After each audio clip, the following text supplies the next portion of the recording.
Salve pessoal, tudo bem? Davi Vega com você novamente. Bom, hoje eu estou aqui na cidade de Santos, litoral paulista, a Baixada Santista, né? Cidade muito importante para a história não só de São Paulo, como do Brasil como um todo. Eu falei no outro vídeo sobre São Vicente, que foi a primeira cidade do Brasil, a primeira vila, e duas capitanias eram as mais importantes, a capitania de Pernambuco e a capitania de São Vicente, que englobava São Paulo, e eles subiam a muralha que eles falavam, né, que era a serra, e fundaram a cidade de São Paulo de Piratininga. Piratininga significa peixe seco. Bom, tiveram vários ciclos econômicos no Brasil, né? O primeiro foi o pau-brasil, a exploração do pau-brasil, seguido do açúcar, o açúcar que permeou quase todos os engenhos do Nordeste, que vai ter um declínio depois que as Antilhas começaram a produzir açúcar. E aí o açúcar brasileiro entrou em declínio e as regiões do Nordeste praticamente saíram do protagonismo, dando protagonismo depois para os minérios, né, o ouro nas Minas Gerais e Goiás principalmente, e depois, já no século XIX, o café. E o curioso é que o café vai ser aquele produto que vai desenvolver o Sudeste. São Paulo, que até então era isolada, vai ganhar um protagonismo. Alguns dizem que é controversa essa ideia de São Paulo ser isolada, né, na época da colônia. Mas tinha um certo mercado interno já desde a época da colônia, mas o Brasil vai ser um grande agroexportador e vai ter a maior roça de café do mundo.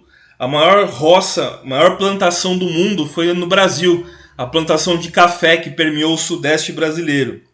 O ciclo do café foi um período que abarca de 1830, mas mais ou menos 1830, até 1930. E o curioso é que o café ele foi plantado por acaso.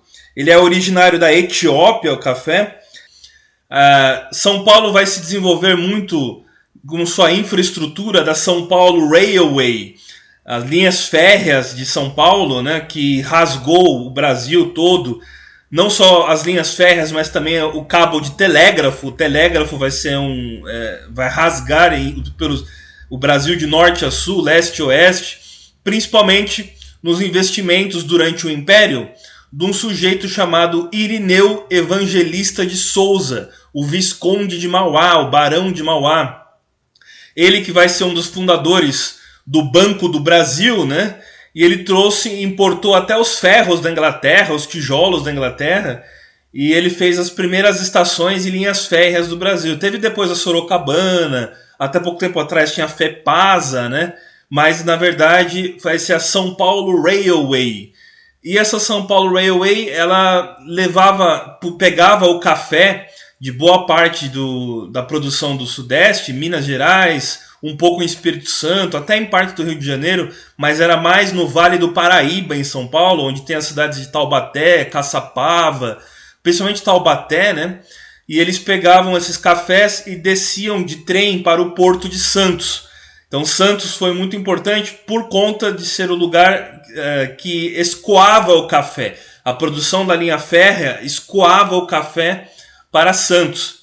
E a gente foi também no Museu do Café em Santos, que é um prédio que que foi construído na época da comemoração do centenário da independência do Brasil, 7 de setembro de 1922. O Brasil foi independente em 1822. Nesse ano de 1922 foi muito importante, porque teve a Semana de Arte Moderna em São Paulo, com os seus projetos modernistas, da Tarsila do Amaral, Oswald de Andrade, Mário de Andrade, entre outros, né? E esse centenário da independência do Brasil foi quando foi construído o prédio que fica no centro de Santos, né? A Bolsa do Café, ela era pautada pela Bolsa de Chicago. Tinha a Bolsa de Nova York, mas também tinha a Bolsa de Chicago. E o café foi plantado basicamente por mãos escravizados, né? Ainda era o período escravagista, da escravidão, no século XIX, principalmente no segundo reinado, no reinado de Dom Pedro II, que já vinha demonstrando um esgarçamento, um cansaço desse modelo escravagista, o comércio de escravos internacional ele foi proibido em 1850, onde você teve a lei de terras. Então foi decaindo essa questão escravagista até ser o Brasil foi o último país que libertou os escravos, com a Lei Áurea de 13 de maio de 1888. Então você vai ter um grande declínio aos poucos, com leis que foram retardando a escravidão, foram saindo da escravidão aos poucos, a lei do ventre livre, a lei dos sexagenários, entre outras. E o Brasil então vai ser o maior agroexportador do Cone Sul e vai ter a maior lavoura do Cone Sul, do Hemisfério Sul, que foi a lavoura de café que nós tínhamos, né?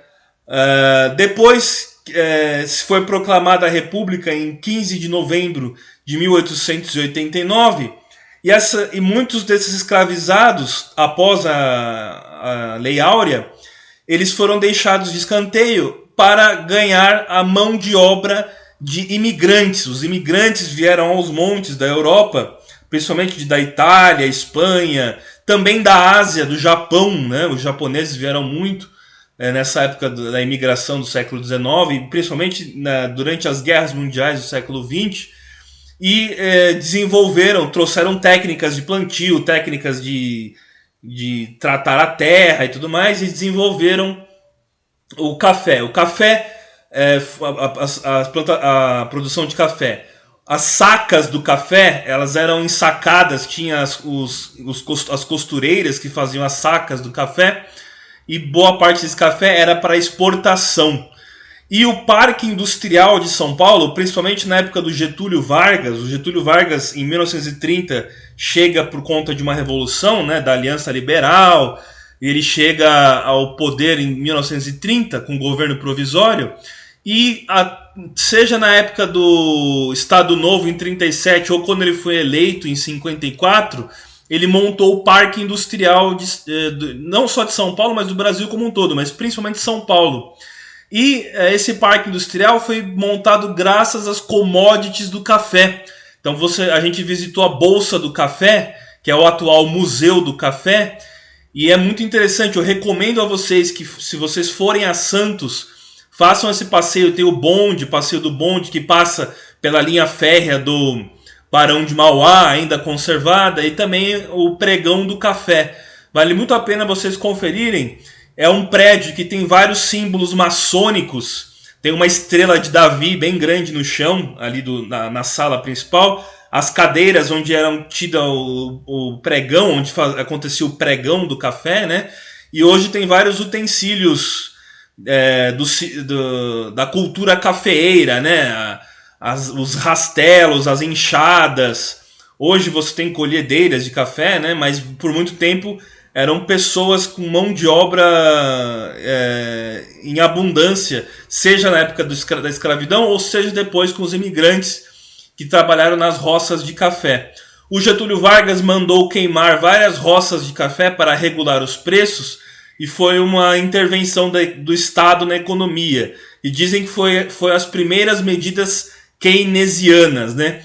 Então vale muito a pena vocês conferirem. Se vocês forem a Santos, façam o passeio da Praça do Patriarca José Bonifácio e também do Centro Antigo, né?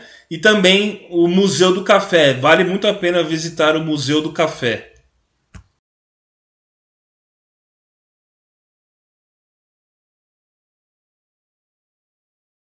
Bom, a gente também visitou a Praça Patriarca José Bonifácio, no centro de Santos, né? Onde tem um museu dedicado à sua pessoa. Ele que foi o patriarca da independência, né? José Bonifácio de Andrada e Silva, que vindo das suas terras, o próprio Dom Pedro I deu o grito do Ipiranga em 7 de setembro de 1822, declarando a independência do Brasil, né? E o José Bonifácio ele foi o patriarca da independência. Ele esteve na França durante a Revolução Francesa, não participou, foi alguém que viu a Revolução Francesa da janela e, inspirado por suas ideias liberais, voltou ao Brasil e influenciou muito o pensamento de Dom Pedro I. Dom Pedro I era um jovem recém-empossado, seu pai, Dom João VI, voltou para Portugal. A família real veio em 1808, mas ele voltou para Portugal depois que teve a Revolução do Porto, a Revolta do Porto e tudo mais. E o Dom Pedro I assume como o primeiro imperador do Brasil. Ele vai proclamar a independência em 7 de setembro de 1822 e vai ser o primeiro imperador do Brasil. Aí começa a era do Brasil Império, já independente, mas era uma monarquia de origem lusitana. E eles eram da casa dos Orleans e Bragança. Também ele foi casado com uma Habsburgo, né, a Imperatriz Leopoldina. Por isso que as cores da bandeira do Brasil elas são verde e amarelo. Verde a casa dos Orleans e Bragança e amarelo dos Habsburgos. E essas cores foram escolhidas para o pendão da bandeira nacional, que não tinha o disco republicano, mas tinha um brasão imperial. E o José Bonifácio de Andrada e Silva, ele foi o patriarca da independência. Ele está enterrado, os seus restos mortais, os restos mortais dele e de seus mais 3 irmãos dele estão num mausoléu aqui na Praça José Bonifácio, patriarca da independência, Praça José Bonifácio em Santos, no centro de Santos. Então, pessoal, eu estou aqui